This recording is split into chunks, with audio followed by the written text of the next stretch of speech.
Hi,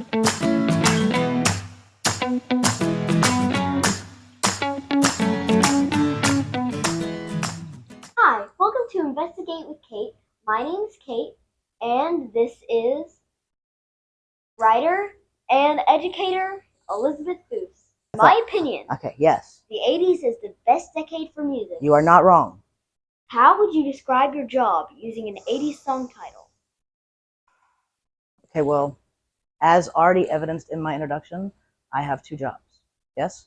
Educator and writer. That's right. So let's take writer first. Okay. Because they're very different things, and so they get different songs. Yes. Right, okay. So writer, Have to. I would go with Love and Rockets, All in My Mind. Right? One of the things I have to do as a writer, it's kind of one of my favorite things, is I have to world build. I invent the answers. I hit questions that literally there are no answers yet. We have to just invent the answer. And I often do not invent the right answer first. And so then I have to figure out why that wasn't the right answer and then invent a different answer. And the second one is about educating. And I'm going with Tracy Chapman talking about a revolution. And not because we're trying to revolution the humans to get the young people to stand up and revolt. No, because like the motto of my company, I own a company called Foos for Thought. Mm-hmm. And the motto of my company is changing the way we think about learning and go about teaching. So learning is naturally fun, right? It's naturally engaging. It's a good time. And yet school and learning experiences for most people are not fun, which means we're doing it wrong. Yes? And so I started my company, and what my job is to help other people make learning more fun, whether that's writing a children's puppet show, making cartoons for scientists. What is the craziest / funniest thing that has happened to you at work? Oh, when you work with puppets and children and the arts and cartoons, a lot of things. A lot of really funny things happen daily. Yes, that's one of the things I love about what I do, is that every day something zany and wacky that I did not expect is going to happen. But if I had to, like, we're just finishing filming season 3 of Ziggy, and because I don't just write Ziggy, I do lots of other things too. This was the season that I was the least on set. I didn't get to be on set every day. And that was very hard for me because it's so much fun and it's so beautiful and oh my goodness, yes?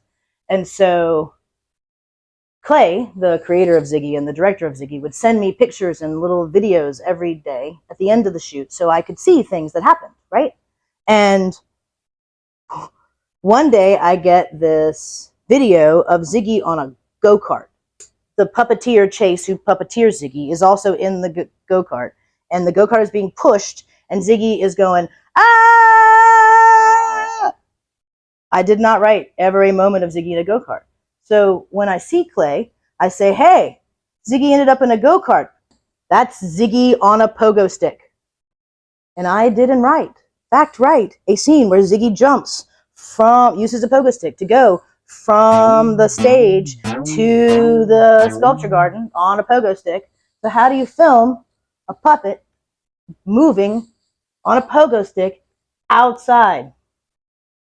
Turns out you put it on a go-kart with the puppeteer, and he goes, ah, while they push him. What is the inspiration?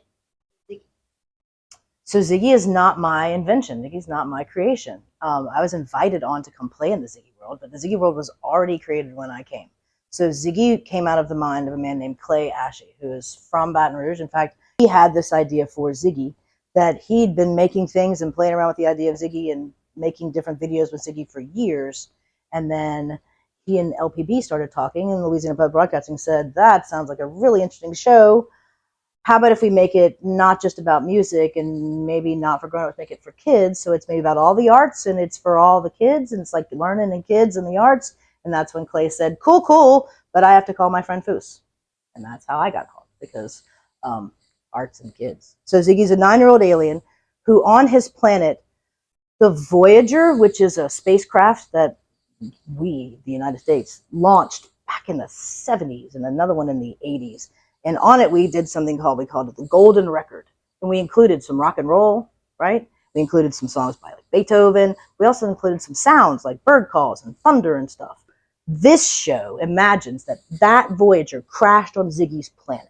And on Ziggy's planet, all the characters have this thing called an emoticle. It's a little antenna on their head.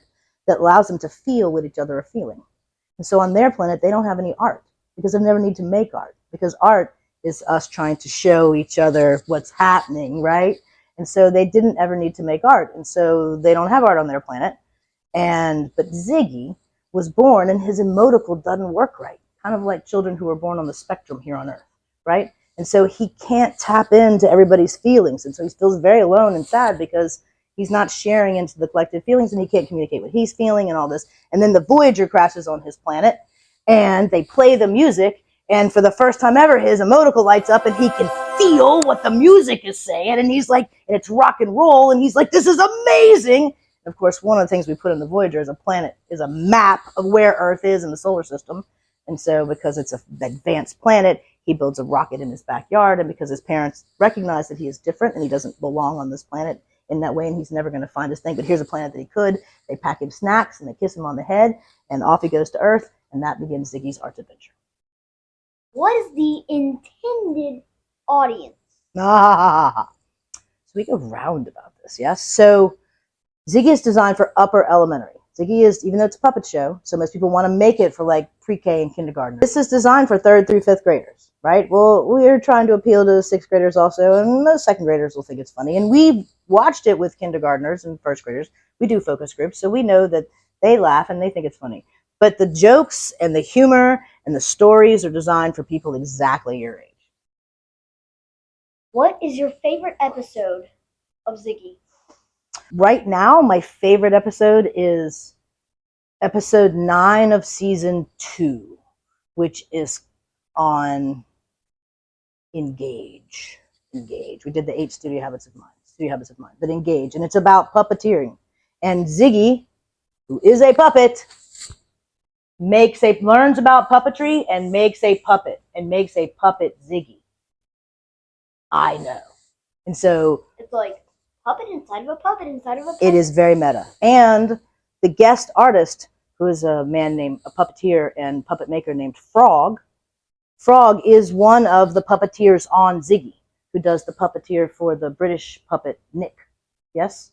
And so any scene where you see Nick the puppet and Frog the human, that Nick puppet is not being puppeteered by Frog, because he can't be in 2 places at once, right? It's being puppeteered by a different puppeteer, who then, after in post-production, once we've done filming, we go back and put Frog, the human, in a recording studio and record him recording Nick's lines, that puppet's lines, and put them in after the fact. So now when you watch the episode, this person is having a conversation with this puppet and they're the same voice person. That's cool.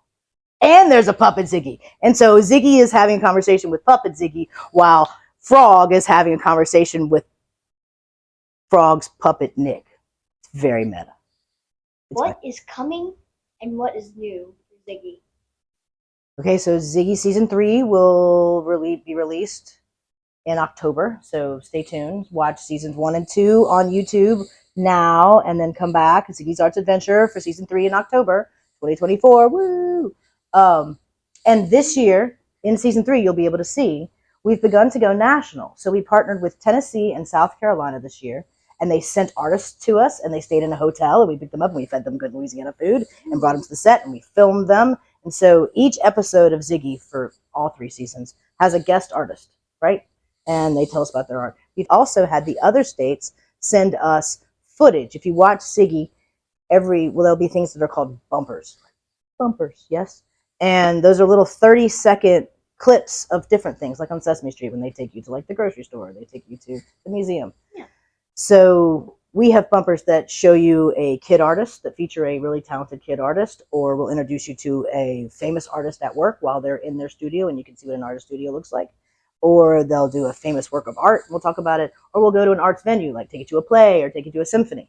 And so in Season 3, some of the arts adventures that you go on and some of the kids and the artists and studios you go to are in South Carolina and Tennessee, because their states sent film crews to places in their states and filmed and then sent it back to us for us to put into Ziggy.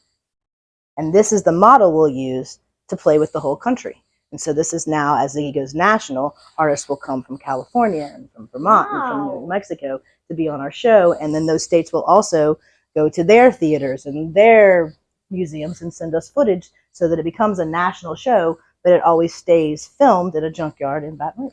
Well, thank you for watching Investigate with Kate. Make sure to watch Ziggy's Art Adventure on YouTube.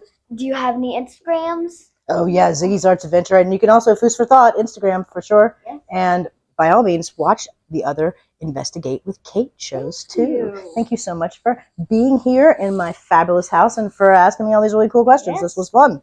Thank you for allowing me into your beautiful home and letting me ask you all these questions. This was fabulous.